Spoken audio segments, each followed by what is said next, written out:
Manuel Aria Moreira es doctor en Pedagogía y licenciado en Filosofía y Ciencias de la Educación.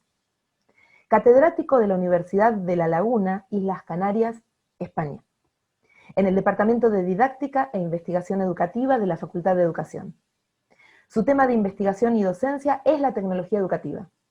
Entre otros, la cultura digital y la educación, la enseñanza con medios y tecnologías, e-learning, alfabetización y TICs, políticas educativas y ciudadanía digital. Es investigador principal del Grupo de Investigación, Laboratorio de Educación y Nuevas Tecnologías, director de la Cátedra de Tecnología y Educación, Tecnoedu.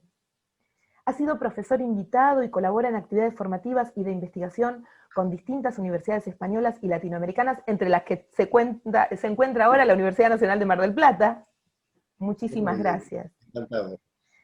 Es miembro de la Red Universitaria de Investigación e Innovación Educativa, así como de distintos consejos editoriales y congresos académicos nacionales e internacionales.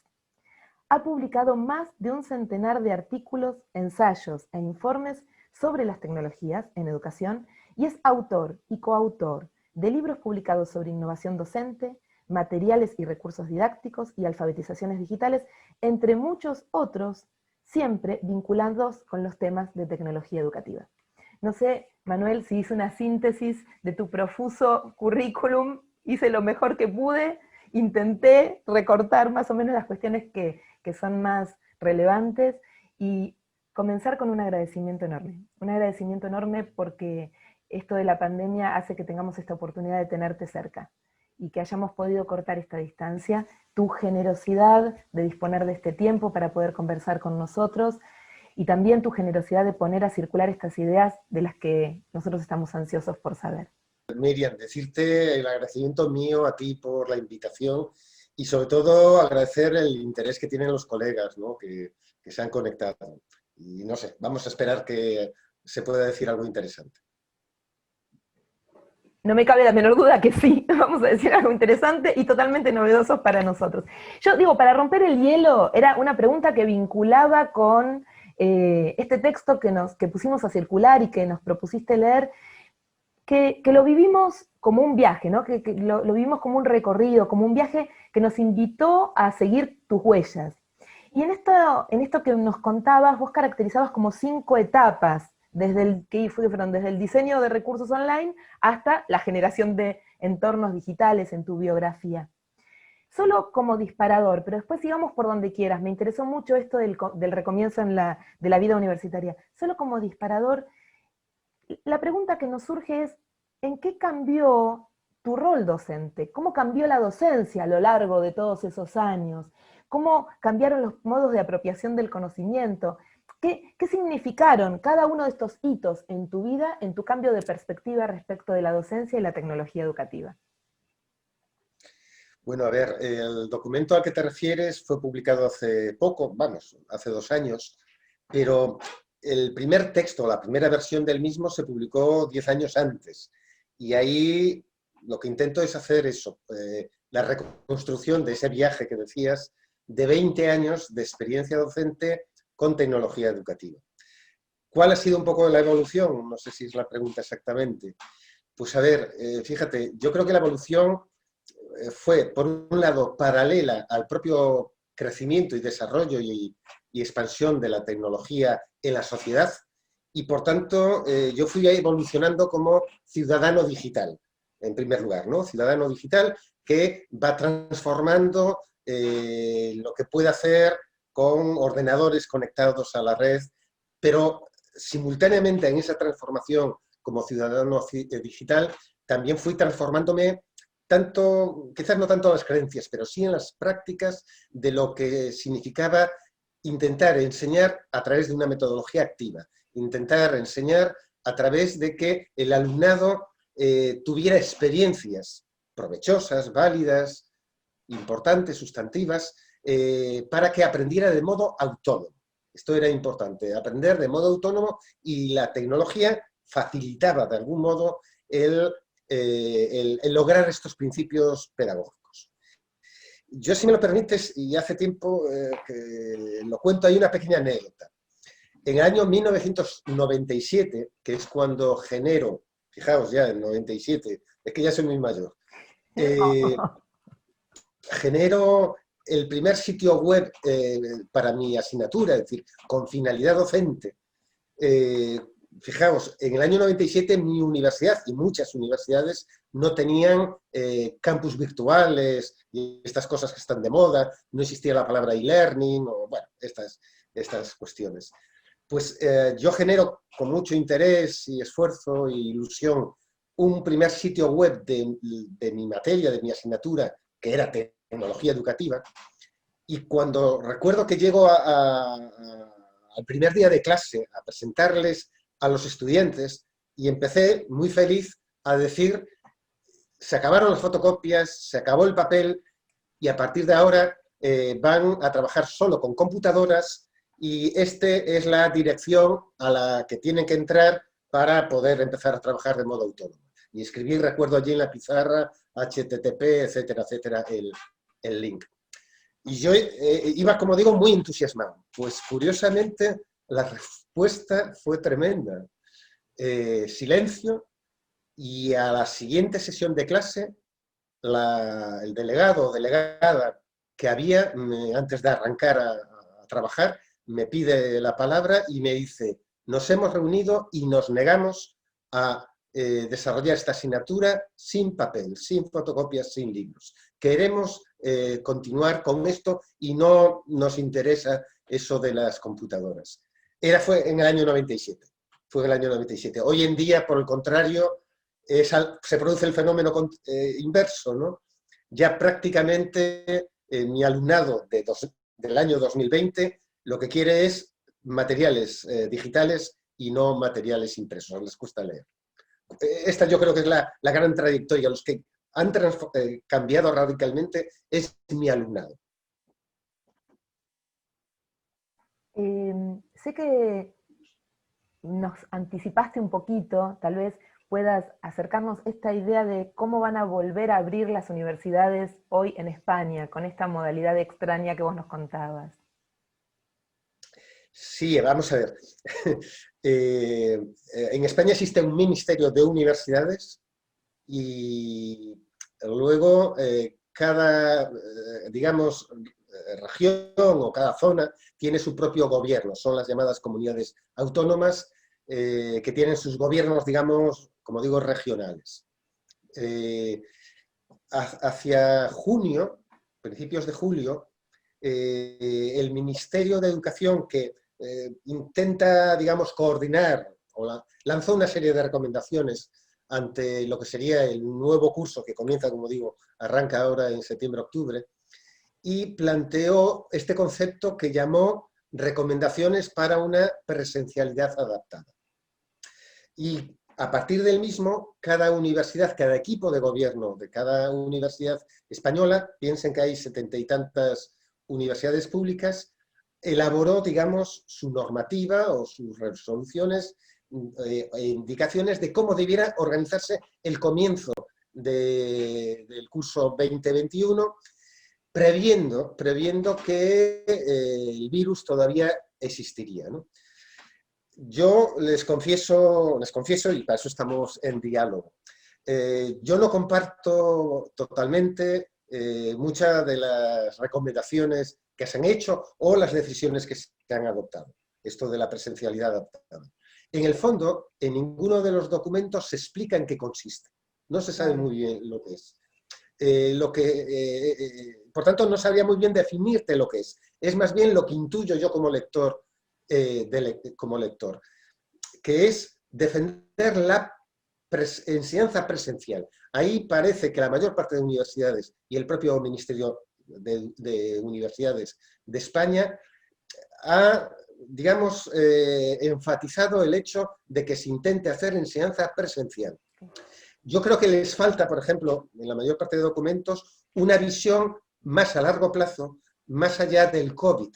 Es decir, carecen, en concreto muchas de estas propuestas, carecen de, como os digo, de un horizonte vinculado con lo que sería una transformación digital de la docencia universitaria.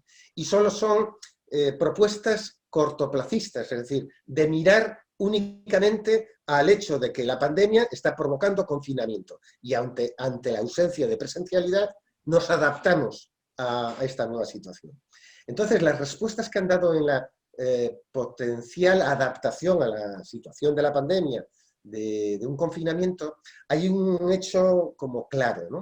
Y que lo recoge estos documentos, como digo, del Ministerio y de equipos de gobierno de universidades, que es que no pueden estar físicamente presentes todo el alumnado en las aulas universitarias. Esto es algo que ya dan por hecho.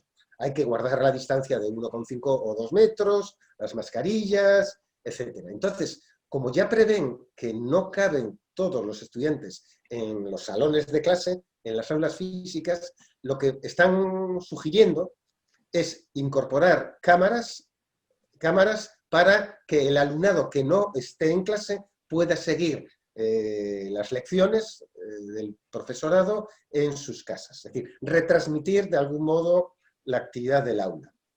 Yo, como os digo, soy en principio algo crítico con este planteamiento. Entre otras razones, o apunto dos de ellas, es que este modelo de incorporar las cámaras y retransmitir la actividad del aula es que favorece o tiende a pensarse que el modelo didáctico o la metodología de enseñanza que se trabaja en las aulas en físicas es la lección magistral, la conferencia del profesor. Las aulas están enfocadas de tal modo hacia la figura del docente. Y por tanto, ¿qué ocurre en aquellas otras aulas con una metodología más de trabajo por grupos, más de una actividad constante de intercambio, pequeños grupos o de estudios individuales, autónomos? Ahí la cámara que iba a retransmitir, ver a grupos de alumnado trabajando. Es decir, subyace, digamos, una visión, a mi modo de ver, tradicional de lo que es la enseñanza universitaria. Eso por un lado, ¿no? Y una segunda cuestión, por apuntar, es que quizás esto también está vulnerando de algún modo la privacidad o la intimidad de lo que es los actos docentes. Yo creo que cada vez estamos avanzando, y este es uno de los perjuicios de la difusión de la tecnología, avanzamos hacia una sociedad vigilada. Es decir, todos nuestros actos individuales, cada vez que utilizamos los celulares, las computadoras conectadas a Internet, etcétera, dejan rastro, dejan huella de nuestra actividad individual y por tanto estamos sometidos a la vigilancia o a la potencialidad de la vigilancia. Pues si esto ya ocurre, digamos, en nuestra vida cotidiana con nuestra propia tecnología, al incorporar, como digo, cámaras a las aulas y retransmitirlo a través de la red, todavía estamos siendo más vigilados. Son ahí dos temas que planteo. Y ya te digo, el concepto es como atractivo, presencialidad adaptada, pero en el fondo es una cosa ambigua, que no se sabe muy bien, y el tipo de, digamos, de respuesta ante el problema del COVID parece que es más lección magistral, pero con tecnología. Bueno, gracias. Bienvenido, Manuel. Muchísimas gracias por este encuentro. La verdad que para nosotros es una oportunidad enorme para poder seguir enriqueciéndonos y transformando también nuestras propias prácticas. Para no irme de tema, por ahí una pregunta que va en relación a esto que vos estabas comentando, ¿no? De la necesidad de por ahí pensar y transformar las prácticas cuando a veces no se terminan de transformar en la presencialidad. Digo, o sea, pretendemos a veces ser innovadores en la virtualidad cuando muchas veces las prácticas en la presencialidad siguen siendo o están muy aferradas a esta escuela tradicional y pasiva donde el alumno, sobre todo en la universidad, ¿no? Donde el alumno es el que va, escucha y tiene que obedecer de alguna manera lo que el docente le propone. Mi pregunta por ahí orientada a esto tiene que ver con algo que vos también planteabas en el artículo, de alguna manera, ¿cómo hacer para romper eso? ¿Sí? Para poder romper esas prácticas tradicionales, sobre todo desde por ahí estos nuevos dispositivos o nuevos entornos que nos permiten pensarlo hoy, ¿no? para romperlo incluso cuando todavía no lo terminamos de romper en la presencialidad, para romperlo en la virtualidad, cuando muchas veces las clases, pongo como ejemplo, digo, a nosotros nos pasa, piensan la clase virtual y es la persona hablando en el Zoom al resto de la comunidad de manera verbalística y expositiva. Entonces ahí digo, ¿cómo pensarlo, ¿no? Esto y cómo romper de alguna manera con este esquema positivo en donde a veces es difícil innovar. Por ahí desde tu experiencia nos podés tirar algunos tips o algunas ideas que sirvan para pensarlo desde ese lugar.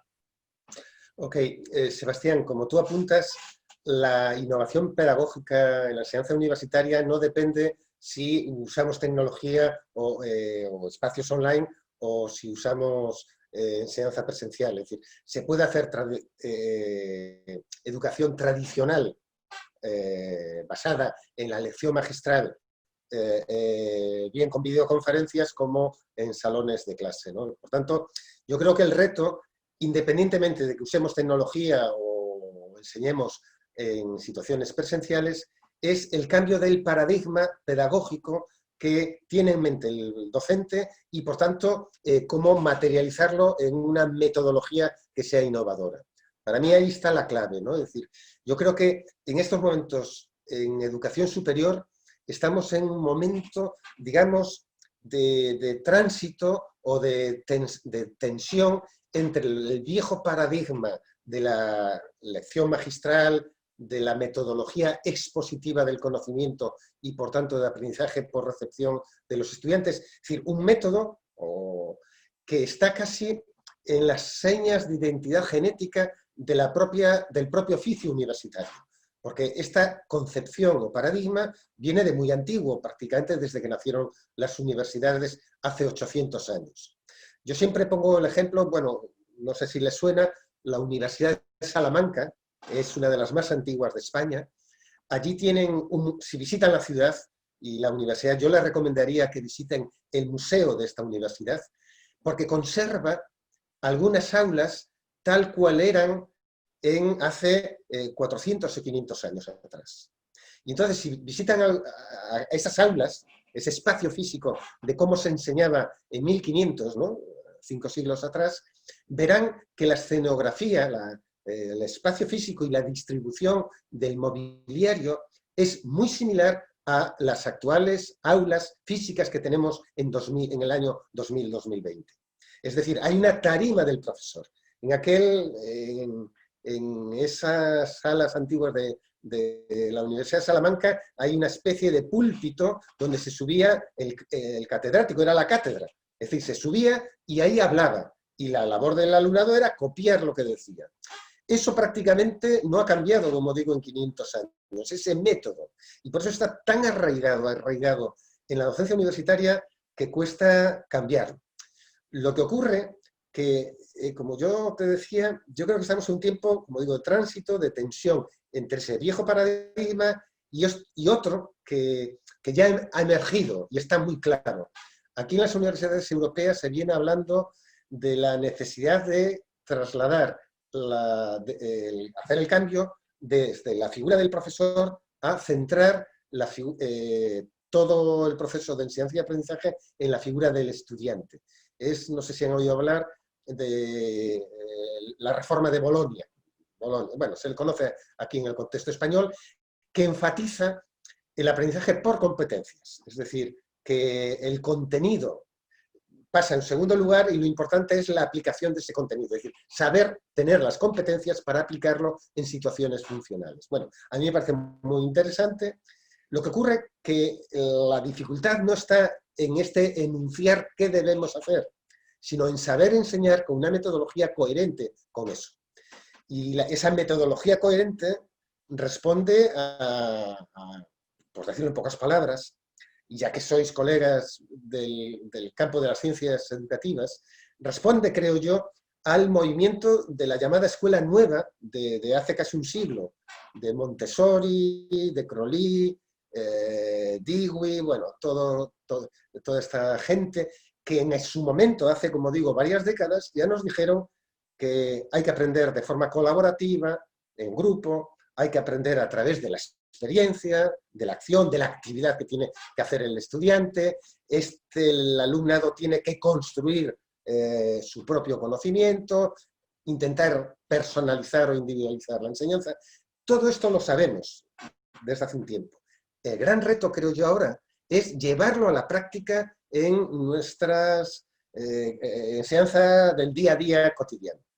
Y yo creo que ahí es la clave, ¿no? Y yo al menos estoy intentando desde hace tiempo construir espacios virtuales basados en estos principios que acabo de enunciar. Tareas, aprendizaje por tareas o proyectos, trabajo colaborativo, etcétera, etcétera. Gracias. Gracias, Manuel. Alicia Merodo, que es otra colega de otra universidad nacional, quería formularte una pregunta. Una colega muy querida. ¿Querés presentar? Gracias, Miriam. No. Sí, gracias, Miriam. Yo también tengo enorme aprecio al equipo de Mar del Plata y agradezco la oportunidad de estar en este Zoom. Y obviamente agradezco a Manuel esta posibilidad de conversar. Una primera cuestión que quería traer es que me gustó mucho la clave autobiográfica con la cual vos hiciste la reconstrucción del modo en cómo incorporaste a tu vida personal, ¿no? Como parte de los desafíos de la cultura digital, y a tu vida como trabajador que transmite cultura, la incorporación de la tecnología. Me parece que esos hitos que vos marcás, e inclusive la posibilidad de que los apreciemos la temporalidad que tienen, digo, vos marcaste 1997, ¿no? Entonces, me parece que eso también nos invita a pensar cómo los cambios culturales y los cambios de paradigma tienen, para construir una tradición nueva, tienen una temporalidad que hay que transitar. Cuando yo arranqué a trabajar en esto de la tecnología y educación, el debate hace 20 años era sobre la plataforma, cuál era la mejor, la que dábamos posibilidades, la menos restrictiva. Yo hoy, 20 años después, te confieso una cosa, me da lo mismo la plataforma. Me da lo mismo si trabajas en Google Classroom, en Moodle o Blackboard, me da exactamente lo mismo desde un punto de vista educativo, pedagógico. Lo importante, creo, no es la tecnología, la plataforma tecnológica, sino el diseño pedagógico o los objetos digitales que hay dentro de la plataforma y la propuesta de tareas que le vamos a demandar a los estudiantes que hagan. Yo creo que ahí es la clave y lo que marca la diferencia entre que el alumnado aprenda de una determinada forma, se enfrenta al conocimiento de otra, lo construya, lo interiorice, lo trabaje. Para mí, lo importante, insisto, no es tanto las características de la tecnología. Hoy en día la tecnología ha evolucionado tanto y es tan amigable, transparente, que me da lo mismo si utilizamos, como utilizamos ahora, por ejemplo, para hacer vídeo reunión, el Zoom, el Meet o la plataforma, la de Microsoft, me da lo mismo. Lo importante es qué hacemos durante la videoreunión. Y lo mismo esto lo podemos trasladar a las plataformas de aulas virtuales. Insisto, Moodle, Classroom, Blackboard. Lo relevante es qué propuesta de demanda de aprendizaje hacemos al alumnado y, por tanto, qué material didáctico expositivo, o sea, de presentación de conocimiento, incorporamos a esa aula virtual, el tipo de tarea o actividad que estamos pidiendo al estudiante que haga con ese material didáctico. Y yo, si me lo permites, y adelanto a cosas que no estaban en el artículo, porque ya lo trabajo en estos 2 últimos años, y para mí es uno de mis mejores hallazgos y en lo que voy a insistir próximamente, es plantear las aulas virtuales no como una única propuesta o un único itinerario de enseñar y aprender, sino que yo dentro de mi aula virtual de estos 2 últimos años, en todas mis asignaturas, estoy proponiendo 2 formas o 2 metodologías distintas a elección de los estudiantes. En un caso es un itinerario de aprendizaje o una metodología, si queréis, basada en el trabajo por proyectos o aprendizaje por tareas.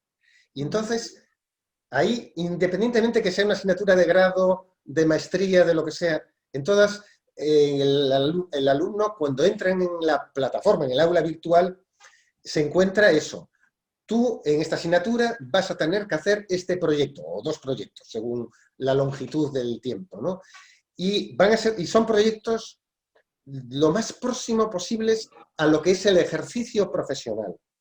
Como creo que la mayoría formamos a futuros docentes, casi los proyectos que planteo es, imagínate que una empresa te contrata y te manda elaborar un curso online de estas características. Bueno, pues tu proceso de aprendizaje en esta asignatura es vivir o experienciar todo ese recorrido, esa secuencia, desde que te contrata la empresa, tienes que negociar con ellos tu idea inicial del curso, tienes que, le doy, evidentemente, un aula virtual vacía en una plataforma para que tú manipules, tú tengas que construir el material didáctico digital que vas a incorporar para esos potenciales estudiantes, etcétera, etcétera. Entonces, ese es un itinerario, el que el alumnado se encuentre un proyecto que le va a ocupar 2, 3, 4 meses de trabajo.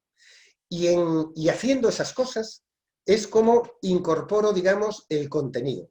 Ahí no hay, digamos, exposiciones teóricas. Él tiene que ir con materiales de apoyo que le voy ofreciendo, etcétera, ir luego al final construir el contenido teórico, o sea, hacer la parte práctica y construir contenido teórico. El otro itinerario es al revés.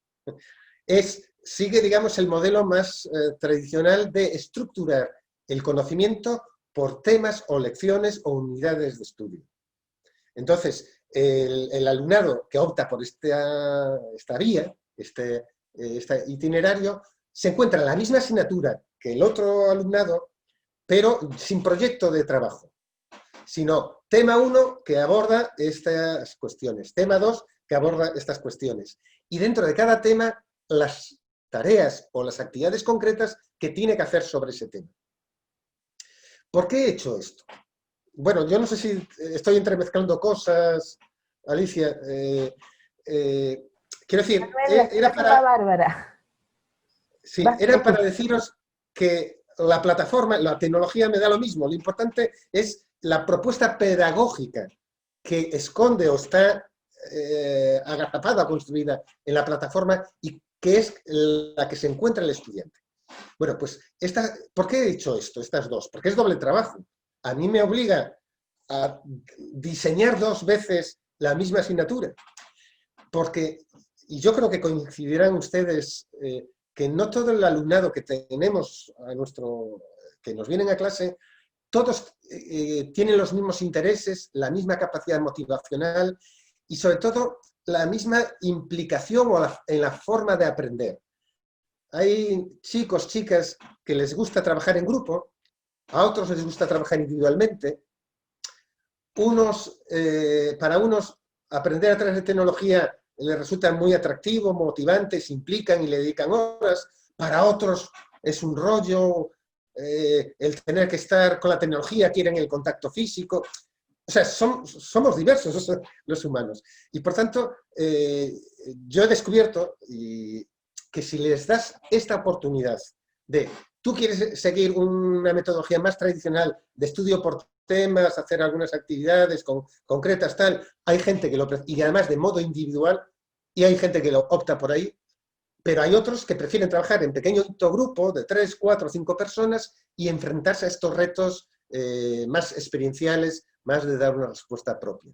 Y de verdad, cuando paso las encuestas de satisfacción a mis estudiantes, lo que más valoran es la posibilidad de estas 2 metodologías o itinerarios.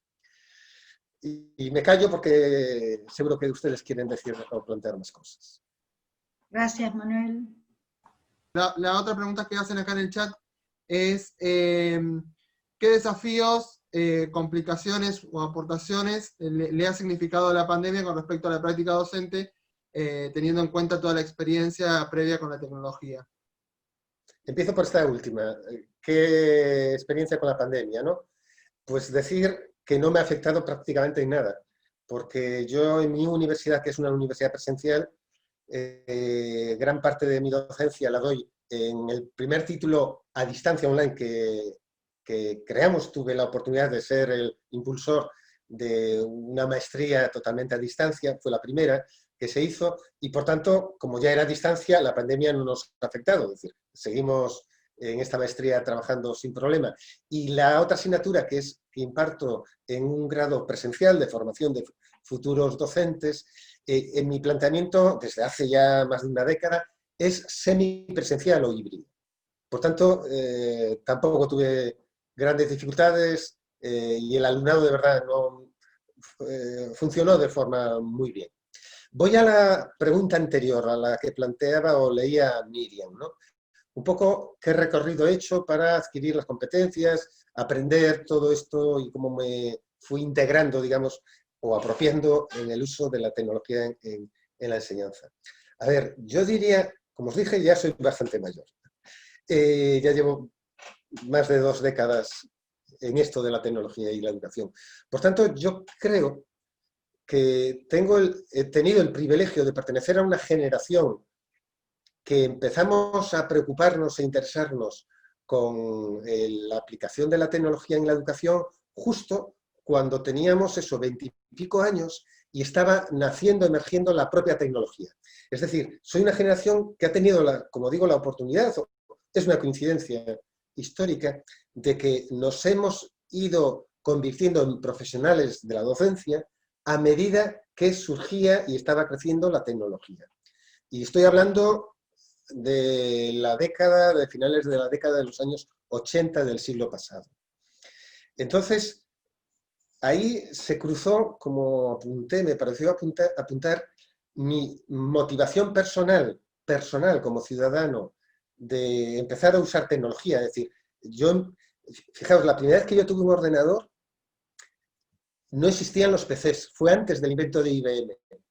Las personas que seáis un poquito más veteranas recordarán que allá a principios de los 80 aparecieron unos ordenadores muy simples, muy básicos, los Spectrum, no sé si... Bueno, muy básicos, no tenían ni disco duro, esas cositas.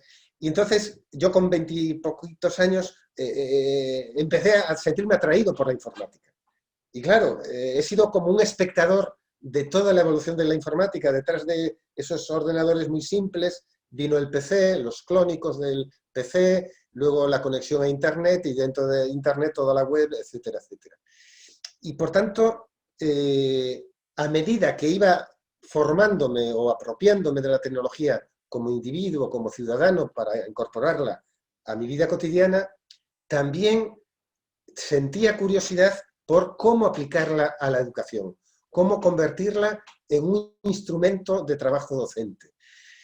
Y yo tenía la suerte de ser profesor en la universidad de un campo muy desconocido entonces, que se llamaba tecnología educativa, y al que prácticamente mis colegas no le prestaban atención, prácticamente nada. Pensaban, una rareza del Manuel que le gusta esas cosas de los cacharros y de la tecnología y demás. Y bueno, y entonces, pues nada, con mucha motivación, dedicándole mucho tiempo. Eso sí, dejé de consumir televisión, por ejemplo, allá en aquel tiempo, para dedicarlo más a las pantallas informáticas. Y en ese sentido, pues bueno, coincidió de que no tuve que acudir a lugares para formarme. Yo soy un autodidacta, no hice cursos de aprender a manejar computadoras, ordenadores, ni tampoco he hecho cursos de cómo enseñar con tecnología, sino al contrario, tuve la gran oportunidad de convertirme a partir de mi propia experiencia que hacía, construir, digamos, conocimiento, materiales de lectura que otras personas utilizaban, les daban valor. Me sorprendía, de verdad, os lo confieso. Me sorprendía a lo mejor recibir un correo allá en los años 90 de alguien que había leído un texto mío que había puesto en internet en los 90, en el año 2000, así. Me sorprendía que alguien en Argentina o en Guatemala leyera, o sea, digo, madre mía, y que le resultara interesante, ¿no? Y bueno, muy autodidacta y con mucha motivación. Te voy a leer una pregunta que no está en el chat, sino que está en YouTube, y nos la hacen llegar hacia el chat. Lucía en YouTube pregunta, si en España hay estudiantes que hoy no tengan acceso a Internet, ¿qué pasa con estos estudiantes y cómo proceden en esos casos? Porque acá en Argentina tenemos muchos estudiantes en los distintos niveles sin conectividad. Entonces, eso nos plantea realmente un problema importante. Ok, sí, vamos a ver. Recuerda que yo hace un momento les contaba que cuando generé mi primer sitio web en el año 1997, mi alumnado se negó. Bueno, pues en 1997, es decir, hace 20 años, era muy preocupante porque el alumnado, los jóvenes de aquella época, no tenían acceso ni a computadoras ni a Internet. Sin embargo, hoy la sociedad europea en general, española en particular, y yo creo que en casi todas las partes del planeta, ¿no?, ya la tecnología está en manos de los jóvenes. Ya es muy difícil que un chico, una chica, 18, 20, 20 y pocos años, no tenga su cuenta en Facebook, en Twitter, Instagram, etcétera, etcétera. ¿Qué pasa? Que no es el 100%, eso es evidente, ¿no? Entonces, yo diría que en el contexto español, universitario español, además, fíjense, hablamos de jóvenes de universitarios. Prácticamente yo, si no es el 100%, es el 98, 99% que tienen su propia tecnología conectada a la red. En estos años, el coste económico de las computadoras ha bajado mucho, el coste de la conectividad también, y a la vez también, bueno, las propias empresas, el propio gobierno, en esta última década, ha facilitado, ha expandido que la inmensa mayoría de la población, y en particular de los jóvenes en España, sean usuarios diarios, habituales de la tecnología. Pero dicho esto, como contexto, durante la pandemia, que se cerraron las universidades, el problema que se planteó no fue tanto de disponibilidad de la tecnología, sino de la calidad de la conexión que hacían algunos estudiantes a los materiales de estudio, ¿no? Aquí, fijaos, yo vivo en un archipiélago, son 7 islas, Canarias, y aquí, claro, el grado de conectividad de ciertas islas es inferior respecto a otras. Entonces, en mi universidad sé que hubo problemas de estudiantes que al cerrarse la universidad se tuvieron que ir a su isla lejana, etcétera, y ellos planteaban que no les funcionaba muy bien la internet, etcétera. Pero yo creo que fue, y lo voy a destacar, fijaos, con la pandemia muchas cosas se hundieron, se cayeron, nos ha roto, digamos, y nos ha alterado la vida cotidiana, económica, social, eso ha ocurrido, pero si se fijan, lo único que ha funcionado y ha sido, digamos, el gran soporte y se ha expandido ha sido la tecnología. Prácticamente, y yo lo comenté ya con muchos colegas y ya en reuniones de este tipo, nunca se nos ha caído la tecnología. O sea, en bloque, es decir, la tecnología, al menos en el contexto español, ha demostrado ser muy robusta. La infraestructura tecnológica ha sido muy robusta. Y no ha sido, digamos, un problema que para los estudiantes universitarios haya sido importante. El carecer de tecnología o con una conectividad limitada. El problema que critican muchos estudiantes es que si era difícil escuchar a un profesor o profesora soltar clases magistrales en un aula física, era peor todavía tener que estar enganchados a una pantalla para oírlo y repetir durante una hora, era muy aburrido. Por tanto, el problema yo creo que es más de uso pedagógico de la tecnología que de la ausencia de la misma.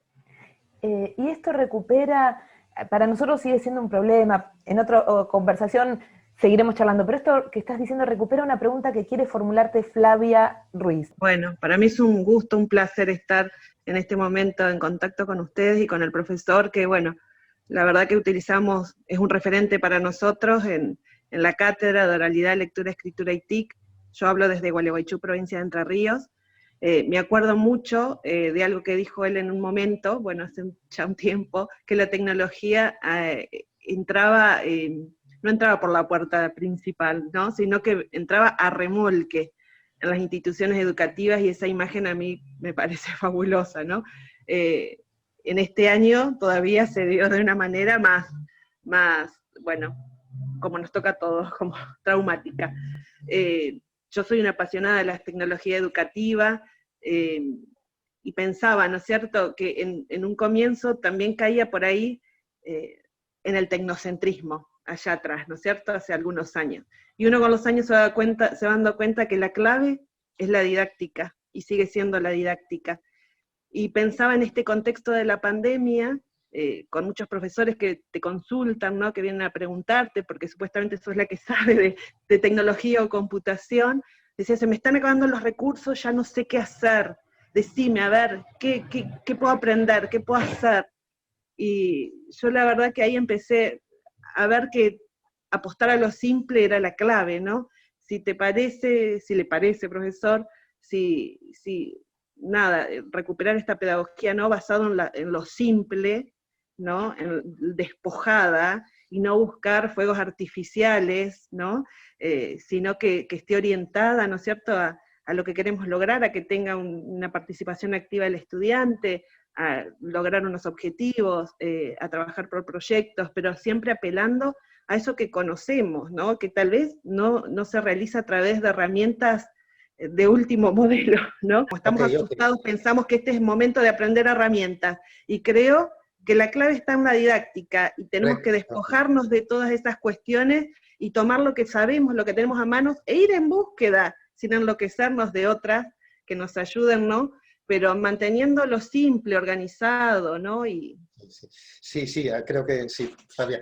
Curiosamente, en estos tiempos de pandemia, en estos 3-4 últimos meses, me han pedido eso, mucha videoconferencia o curso online, explicando lo básico, digamos, de cómo arrancar para trabajar y hacer educación un poco a distancia, ¿no?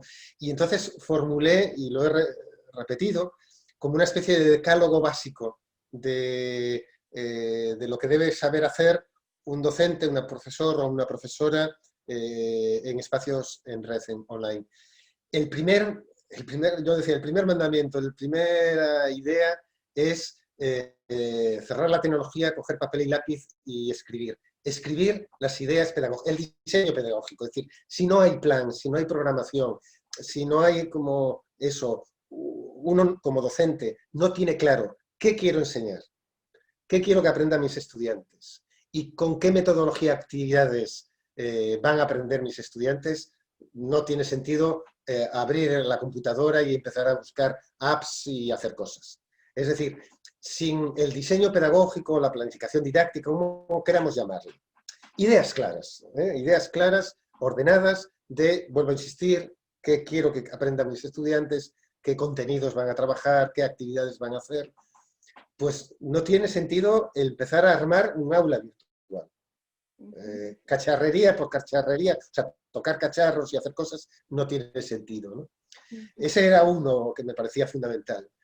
Otro, segundo, era pensar la asignatura, pensar el diseño pedagógico de la asignatura, no tanto por los conocimientos disciplinares de la asignatura, que es esa traducción de lecciones, unidades o temas que hay que trabajar, sino pensar más y organizar la asignatura por las tareas o actividades que tienen que cumplimentar, realizar los estudiantes. Porque si apostamos por un modelo competencial, que es lo que se dice, al menos como discurso es llevemos a la práctica un modelo de aprendizaje por competencias. La competencia es simplemente un conocimiento que alguien sabe utilizar funcionalmente para hacer cosas.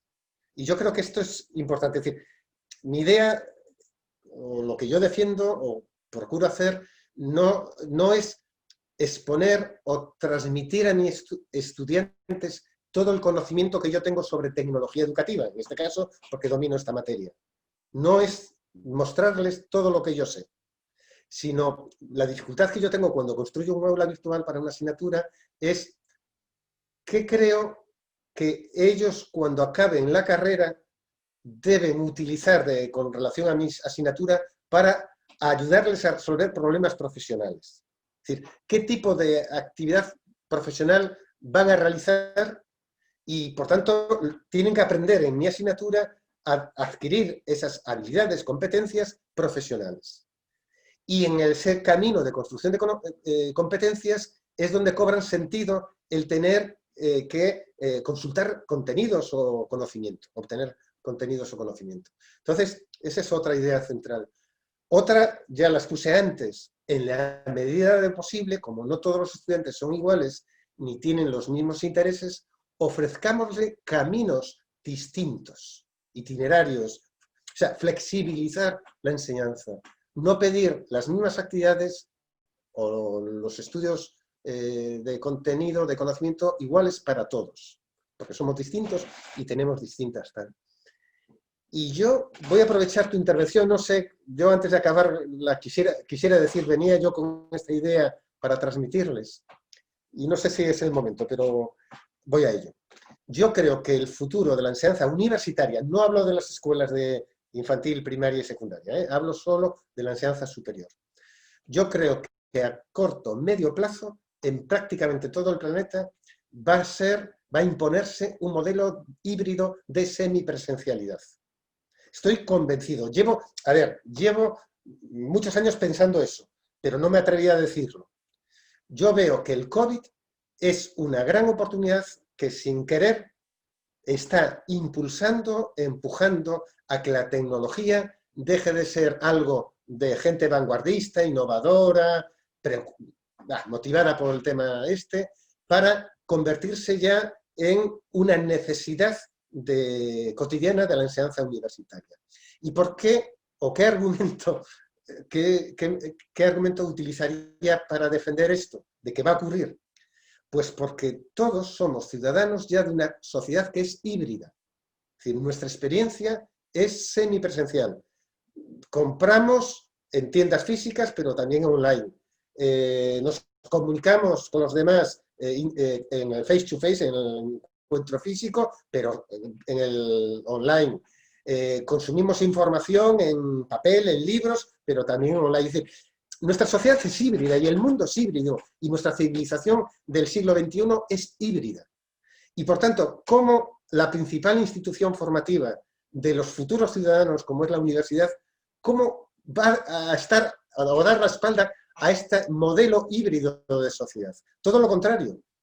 Las empresas quieren ya ciudadanos que dominen esto, que dominen el que sepan manejarse digitalmente y lo sepan entremezclar.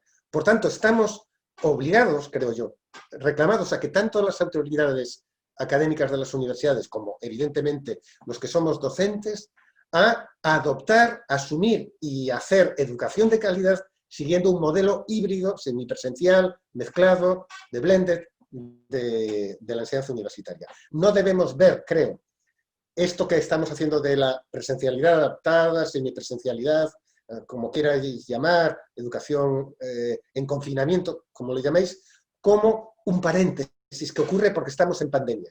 Yo creo que la pandemia va a tardará más, menos meses, un año, pasará, pero tenemos que mirar, como digo, hacia medio plazo y hacia el modelo de sociedad que tenemos, que es una sociedad digital y donde los individuos nos conectamos, trabajamos, nos relacionamos en tiempos o en espacios físicos, pero sobre todo también en comunicación online, telemática.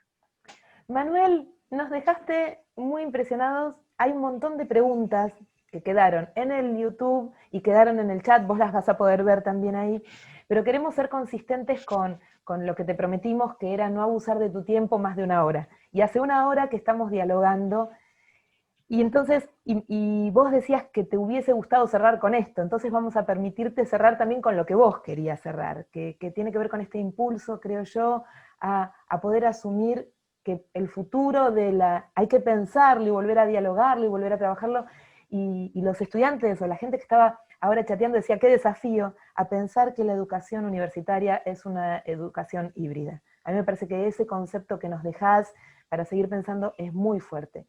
Pero también nos dejás otro concepto fuerte que en Argentina en particular nos resulta un desafío, que es el de permitir itinerarios diferentes a estudiantes diferentes.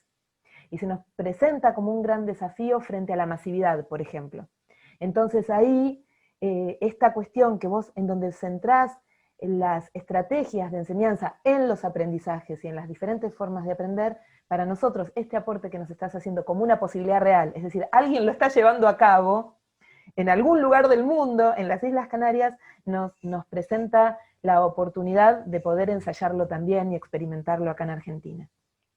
La verdad, voy a ser vocero de los presentes, es un gran placer, a mí me produce muchísima emoción en lo personal que estés acá, no solo por tu generosidad en tiempo, sino por tu generosidad intelectual, porque pusiste a circular preguntas que nosotros todavía no nos estábamos formulando. Así que, de mi parte, de parte de la cátedra, de parte de nuestros estudiantes, de parte de las colegas que se hicieron presentes de otros lugares de Argentina también, supongo que no estoy leyendo ahora lo que está sucediendo en YouTube, también de la gente de YouTube, te agradecemos enorme, pero enormemente tu presencia hoy acá en la Universidad Nacional de Mar del Plata. Muchísimas gracias, y te dejo las últimas palabras para que vos puedas dar un cierre. Bueno, como dije, enormes gracias a ti, Miriam, por la iniciativa, la invitación, y sobre todo a los que estáis aquí conectados, ¿no? Mostrando eso. Para mí sigue siendo un lujo y una sorpresa, al igual que hace 20 y pico años, que algo que hago con tecnología, que insisto, para mí es muy motivacional, no sé, disfruto con ello, pues que pueda tener interés. Pero yo, para acabar, para todavía formular nuevas preguntas, es que de verdad el campo se abre, ¿no?